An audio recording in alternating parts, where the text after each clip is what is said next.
Dear students, in this video we are going to discuss about magnetic field created due to a solenoid and then due to a toroid, and we will do that using Ampere's circuital law. First of all, we will discuss the case of a solenoid. A solenoid is an insulated wire which is closely wounded with each other. So you can see that this is a solenoid where an insulated wire is given so many turns. The special property about a solenoid is that it can generate a large amount of magnetic fields when a small amount of current is passed through it. So we know that if we want to pass a current through anything, we need to connect that thing to a source of EMF, to a battery. We have to provide it a potential difference. So what I will do, I will connect the two ends of the solenoid, one with the positive terminal of the battery and the other end to the negative terminal of the battery. So this is how I have made a solenoid. Now, how to calculate magnetic field due to a solenoid? For that, you need to see the length of the solenoid first. The length of the solenoid is small l. Now, suppose, or you can take it capital L. Now, if small n means total number of turns of solenoid per unit length is equal to small n. So total number of turns will be equal to, take this to the other side, s, this small n multiplied by length. So this will become small n multiplied by length. Right? So this is how we understand the concept of number of turns. So if current through one turn is capital I, the current through all the turns will be NL into I, where NL means the number of turns. So by applying Ampere's circuital law says that the line integral of magnetic field around a closed path will be equal to mu naught times multiplied by the total current which is flowing through that surface. Now total current flowing through the surface will be from one turn, it is simply I for one turn, and for all the turns it will be equal to NLI. So that's what I have written over here. Now this happens for the closed path PQRSP, which is a path that I have chosen. First of all, why I have chosen this rectangular path, I'll provide you a justification for that also. So, but for now, you need to choose a rectangular path, okay, to find out the total magnetic field created due to a solenoid. So, this closed line integral from P to Q, Q to R, R to S and S to P, this can be written as the sum of four open line integrals. Like we can distribute it as from P to Q integral. This integral can be broken, this whole rectangular integral can be broken into four parts, from P to Q, Q to R, R to S and S to P. You can see the limits, and this will remain as it is through Ampere's circuital law. Now first of all, if this is the positive terminal of battery, this is the negative terminal of battery, the current will flow in this direction, in this direction. If you will apply the rule, you will see that thumb is pointing out at the direction of magnetic field.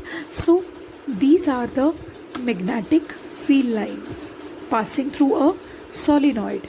So now see, when you talk about first integral from P to Q B vector dot dl vector, now P to Q you have to move. dl vector is directed along this direction and B is also directed along this direction. So they both are sharing an angle of 0 degree with each other. When you will open this dot product, it will be B dl cos 0 degree. talking about Q2R. Now you see that Q2R is this one. Now this has dl vector, displacement vector in this direction, but B is directed like this only in solenoid. So B vector and dl vector are sharing an angle of 90 degree with each other. So when you will open this dot product, you will get B dl cos 90 degree, and cos 90 degree is 0. So that's why this integral will reduce to 0. But when you talk about this integral R to S, now the displacement is directed along here. This is the direction of dl vector, and B vector is directed along this direction. But still, its overall integral will reduce to 0. I'll tell you why. Because RS is that part of a rectangle which is lying outside the solenoid, and it has been found that outside the solenoid, practically magnetic field is 0. Magnetic field does not exist. So that's why when magnetic field is 0, it does not exist. So this integral will reduce to 0. Now we will talk about the last integral, which is SP, S to P.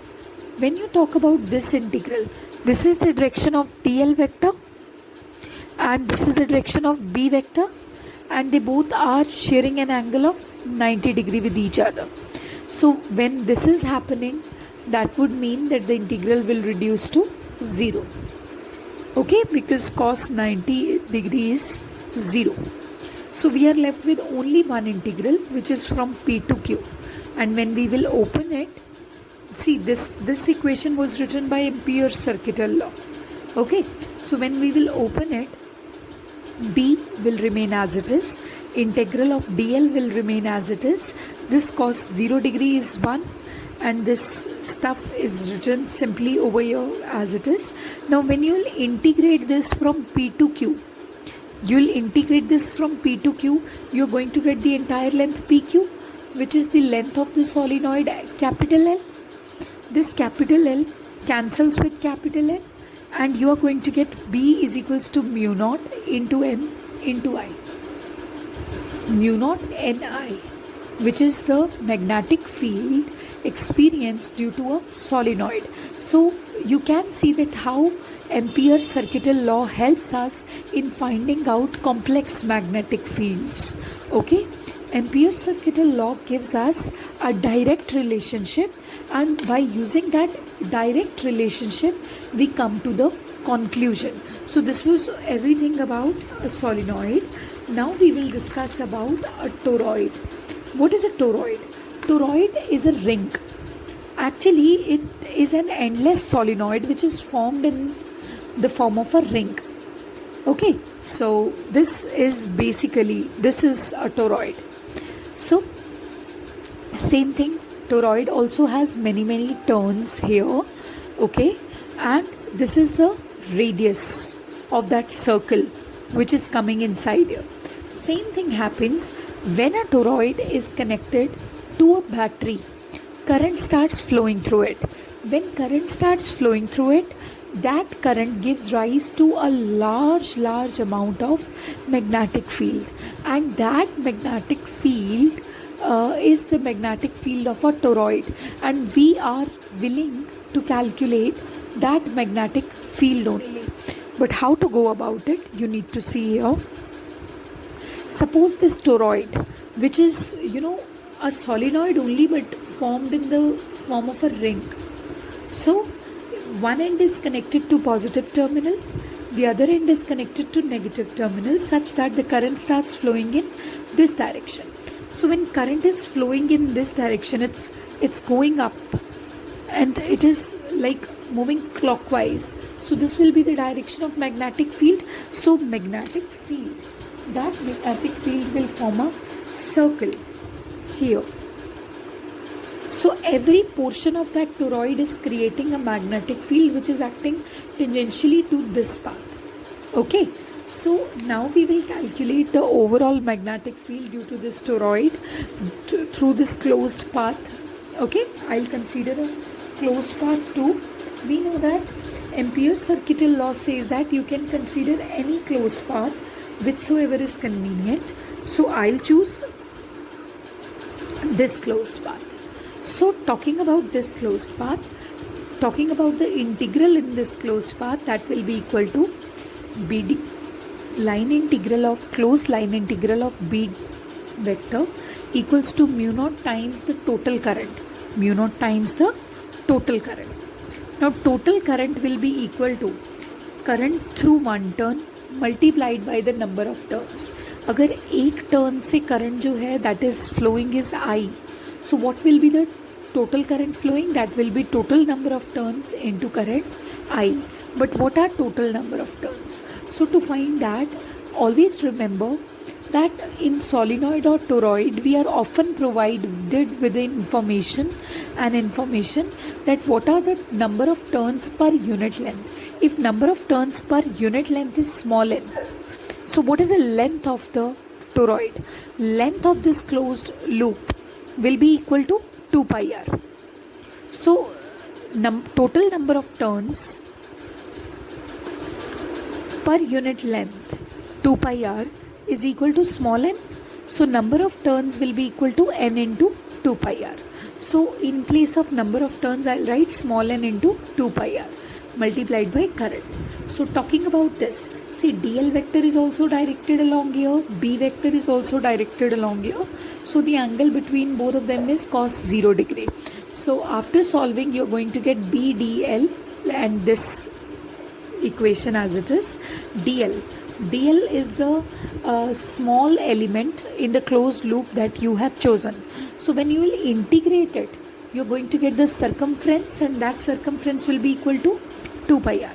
So this 2 pi r cancels with 2 pi r, and b is equal to mu naught times ni. So can you see something over here? That you got the same result for a solenoid also. That magnetic field because of a solenoid was coming out to be equal to mu naught times into ni. Here n is not equal to number of turns.